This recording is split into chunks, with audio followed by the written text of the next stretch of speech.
Doctor గారు నమస్తే అండి. నమస్తే అండి. మీరు ఇంటర్వెన్షనల్ కార్డియాలజిస్ట్ గా ఉన్నారు. ఎన్నో కేసులు చూస్తుంటారు. ఎంతో మంది ప్రాణాలకు పోసుంటారు. అయితే డాక్టర్ గారు చూస్తున్నాం ఏంటంటే రాజేంద్ర ప్రసాద్ గారి డాటర్ 38 ఇయర్స్ చాలా చిన్న వయసులోనే కార్డియాక్ అరెస్ట్ తో చనిపోవడం జరిగింది. అంటే జనరల్ గా మీ డాక్టర్స్ అందరు చెప్తారు ఏంటంటే ఆడవారిలో ఈ కార్డియాక్ ఇష్యూస్ అనేవి చాలా తక్కువగా వస్తాయి అని. ఎందుకు డాక్టర్ గారు చిన్న వయసులోనే హార్ట్ అటాక్ అనేది వచ్చింది? అది కూడా ఉమెన్ లో మనం ఎందుకు చూసాం ఇక్కడ? ముఖ్యంగా ఏంటంటే చిన్న వయసులో రావడం అనేదే తక్కువ, ఫీమేల్స్ లో especially perimenopausal and menopausal age group. అంటే మన ఇండియన్స్ కి జనరల్ గా ఈ మధ్యన 45 years కి, మోస్ట్లీ 45 years కి మెనోపాజ్ దాటాక హార్ట్ అటాక్ వచ్చే ఛాన్సెస్ ఎక్కువ ఉంటాయి. ఎందుకంటే హార్మోన్ లెవెల్స్ తగ్గాక మన బ్లడ్ క్లాటింగ్ టెండెన్సీ పెరుగుతుంది. అది ఒకటి. రెండో విషయం ఏంటంటే ఫీమేల్ పేషెంట్స్ లో బిలో 40 years లో హార్ట్ అటాక్ వచ్చింది అంటే వేరే వేరే రిస్క్ ఫ్యాక్టర్స్ ఉంటుంటాయి. ముఖ్యంగా diabetic patients even young 35 years కి కూడా వస్తాయి. And especially females, obese females, very important risk factor ఏంటంటే ఒబేసిటీ, అంటే లావుగా ఉండడం. ఇవన్నీ మాడిఫైబుల్ రిస్క్ ఫ్యాక్టర్స్, అంటే మన కంట్రోల్లో ఉన్నాయి, ఇవి మనం మార్చగలుగుతాం. So overweight and obese and లావుగా ఉన్న పేషెంట్స్ కి ఏజ్ తో అంత సంబంధం ఉండదు. చిన్న వయసులో కూడా హార్ట్ అటాక్స్ రావచ్చు. డాక్టర్ గారు, కార్డియాక్ అరెస్ట్ అంటే హార్ట్ అటాక్ వచ్చిన తర్వాతే కార్డియాక్ అరెస్ట్ అవుతుంది కదండి? అవునండి, కార్డియాక్ అరెస్ట్ అంటే దానికి వేరే వేరే కారణాలు ఉంటాయి. అందులో హార్ట్ అటాక్ ఒక కారణం. హార్ట్ అటాక్ అంటే రక్తనాళాల్లో బ్లాక్స్ రావడం, బ్లడ్ క్లాట్ అవ్వడం, కానీ అథెరోస్క్లెరోసిస్ అంటారు కదా, బ్లాక్ రావడం, దాన్ని హార్ట్ అటాక్ అంటారు. దానికి అల్టిమేట్ గా అయ్యేది కార్డియాక్ అరెస్ట్. మస్ ప్రాబ్లమ్ వల్ల, హార్ట్ రేట్ ఇర్రెగ్యులారిటీస్ వల్ల, అండ్ అంటే పొటాషియం ఇర్రెగ్యులారిటీస్ వల్ల కూడా బాడీలో, అవన్నీ కారణాలు అనమాట కార్డియాక్ అరెస్ట్ అవడానికి. కార్డియాక్ అరెస్ట్ అంటే heart functioning has stopped temporary or permanently if not treated. So heart attack అంటే రక్తనాళాల బ్లాక్ వల్ల అవ్వడం. ఓకే, కార్డియాక్ అరెస్ట్ అయితే ఇంకా డెత్తేనా డాక్టర్ గారు? అయితే అంటే ఒకవేళ టైం కి ఇంటర్వెన్షన్ చేయగలిగినప్పుడు, ఆర్ సిపిఆర్ అంటారు కదా, cardio pulmonary resuscitation, timely CPR చేయగలిగిన, టైమ్లీ అవసరం పడుతుంది. ఒకవేళ హార్ట్ రేట్ ఎక్కువ ఉందంటే, అంటే గుండె వేగం పెరిగిందంటే షాక్ ఇవ్వడం, అంటే వేరే కారణాలకి మనం టైం కి ఇంటర్వెన్షన్ చేయగలిగితే అప్పుడు కార్డియాక్ అరెస్ట్ నుంచి బయటపడచ్చు పేషెంట్. కానీ మళ్ళీ అటాక్ వచ్చే ఛాన్సెస్ కూడా ఉంటాయి. ఎస్, అయితే డాక్టర్ గారు, హార్ట్ అటాక్ వచ్చే ముందు కొన్ని లక్షణాలు కనిపిస్తాయి అంటారు. అట్లాంటి లక్షణాలు అంటే ఏంటి? అసలు హార్ట్ అటాక్ ని ఎలా గుర్తించాలి మనం?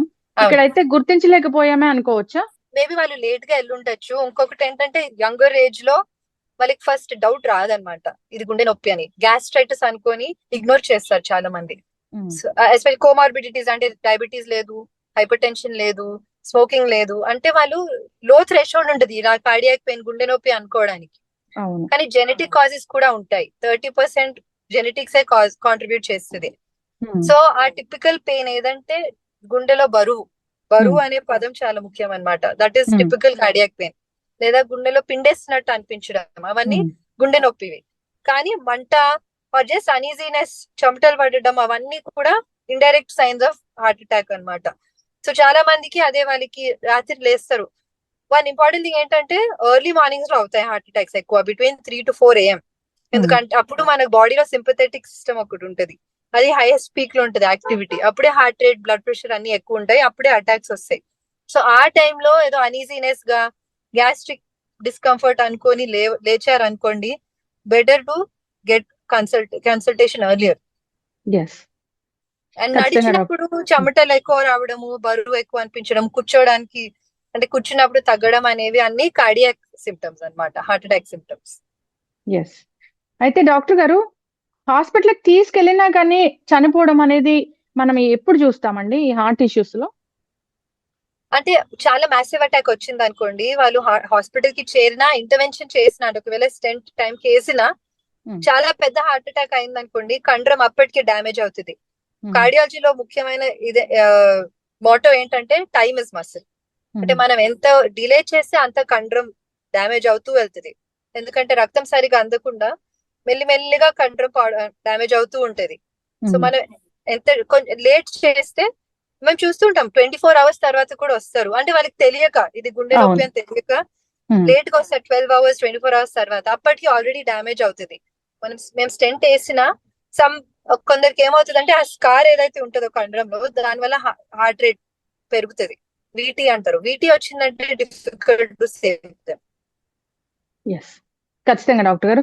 సో హార్ట్ ఇష్యూస్ రాకూడదు, హార్ట్ హెల్దీగా ఉండాలంటే, సో మన సెప్టెంబర్ 29th చాలా జాగ్రత్తలే చెప్పారు డాక్టర్ గారు. ఒక 4 జాగ్రత్తలు అంటే ఏం చెప్తారు? అదండి ముఖ్యంగా మీ కంట్రోల్ ఉన్నవి అంటే ఒబిసిటీ తగ్గించాలి. మీకు తెలిసిన వాళ్ళు కూడా ఒబీస్ ఉన్నారు, ఆర్ మీరు కూడా ఒబీస్ ఉన్నారు అంటే చాలా యాక్టివ్ గా దాన్ని కంట్రోల్ చేయడానికి వేరే వేరే రకాలు ఉన్నాయి. One is exercise, regular exercise 30 minutes per day 5 days a week. ఇంకొకటి ఏంటంటే డయట్ లో ఫ్రైడ్ ఫుడ్, వేపుడ్లు తగ్గించాలి, పచ్చళ్ళు అప్పుడాలు అన్ని కంట్రోల్ లో ఉండాలి, ఫ్రూట్స్ వెజిటబుల్స్ అండ్ నట్స్ ఎక్కువ తీసుకోవాలి. అండ్ మన బిఎంఐ అంటే body mass index normal age లో ఉండేటట్టు చూడాలి. That's between 18.5 to 24.9 in Indians. అదేంటంటే మన body weight divided by height in square. దానికి ఒక ఫార్ములా ఈజీలీ ఇంటర్నెట్ లో కూడా మన you can get the formula and enter your BMI. So అది ఎన్షూర్ చేయడం చాలా ముఖ్యము. ఇంకొకటి ఏంటంటే స్లీప్, అడిక్వేట్ స్లీప్. ఈ జనరేషన్ లో especially stress and lack of sleep are very important risk factors. So get at least 6 to 8 hours of sound sleep and try to avoid getting very anxious and stress. ఒకవేళ work లో pressures ఉన్నాయి అనుకుంటే make sure you have time for your self. Anything మీకు stress relieve అయితే music అవ్వచ్చు, movie అవ్వచ్చు, walking అవ్వచ్చు, anything, but take out some time for stress relief. And very important is smoking. మేము చాలా మంది నిన్న రాత్రి కూడా 39 సంవత్సరాల మేల్ పేషెంట్ వచ్చారు, హార్ట్ అటాక్ తో స్టెంట్ వేసాము, and is okay now. But smokers, they are mostly smokers. So and smoking అదే మళ్ళీ మోడిఫైబుల్ రిస్క్ ఫ్యాక్టర్స్, మన కంట్రోల్లో ఉన్నాయి ఇవి. ఎన్ని సిగరెట్స్ తాగొచ్చు అని అడుగుతారు. సిగరెట్ రెగ్యులర్ తాగడం, answer is 0. There is no permissible limit of smoking. And 2 ఏళ్ళ తర్వాత అంటే స్మోకింగ్ మానేసిన 2 ఏళ్ళ తర్వాత రిస్క్ ఎంత తగ్గుతుంది అంటే ఎప్పుడు సిగరెట్ ముట్టుకునే వాళ్ళకి అంతా same risk comes down so much. Stop smoking. And BP, sugar, cholesterol ఉన్న పేషెంట్స్ రెగ్యులర్ చెకప్స్ లో ఉండి, రెగ్యులర్ గా డాక్టర్ తో టచ్ లో ఉండి అవన్నీ కంట్రోల్ లో పెట్టుకుంటే heart is going to be fine. Doctor గారు, కోవిడ్ వచ్చి తగ్గిన వాళ్ళు, చాలా సివియర్ గా కోవిడ్ వచ్చి తగ్గిన వాళ్ళలో ఈ రిస్క్ అనేది ఎక్కువగా ఉంటుంది అనేది ఒకటి వినిపిస్తూ ఉంది. దీనిలో నిజం ఎంత? మరి అలాంటి వాళ్ళు ఎలాంటి చెకప్స్ అనేవి చేయించుకోవాలి, ఎన్నాళ్ళకి ఒకసారి చేయించుకోవాలి? అది కోవిడ్ వచ్చాక అప్ టు 1 to 2 years వరకు మేము చూసాము బ్లడ్ క్లాటింగ్ టెండెన్సీ ఎక్కువ ఉందని. సో వీలో అదే same thing, same applies to them also. ECG 2A treadmill test is very important test అనమాట. అంటే ట్రెడ్మిల్ మీద నడిచినప్పుడు హార్ట్ రేట్, బ్లడ్ ప్రెషర్ పెరుగుతాయి. సో ఆ టైంలో ఏమైనా ఈసీజీలో మార్పు వస్తుందా, బ్లడ్ ప్రెషర్ సిమ్టమ్స్ లో ఏమైనా మార్పు వస్తుందా అనేది తెలుసుకోవచ్చు.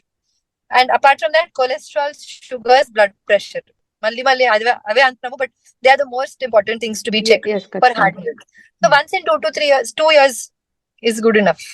ఎస్, ఖచ్చితంగా డాక్టర్ గారు చాలా చక్కగా చెప్పారండి. కొంచెం డిస్కంఫర్ట్ ఫీల్ అవుతున్నా ఖచ్చితంగా డాక్టర్ దగ్గరికి వెళ్ళాలని కోరుకుందాం డాక్టర్ గారు. సో అక్కడికి వెళ్తే అది గ్యాస్ నొప్పి, హార్ట్ పెయిన్ అనేది వాళ్ళు నిర్ధారణ చేస్తారు. సో ఇలాంటివి జరగకుండా ఉంటాయి. ఖచ్చితంగా టెస్ట్లు అనేవి చేయించుకోవాలి. సో రిస్క్ ఫ్యాక్టర్స్ అనేవి లేకుండా చూసుకునే విధంగా మన లైఫ్ స్టైల్ అనేది డిజైన్ చేసుకోవాలని కోరుకుందాం డాక్టర్ గారు. ధన్యవాదాలండి. Thank you so much. Please take care.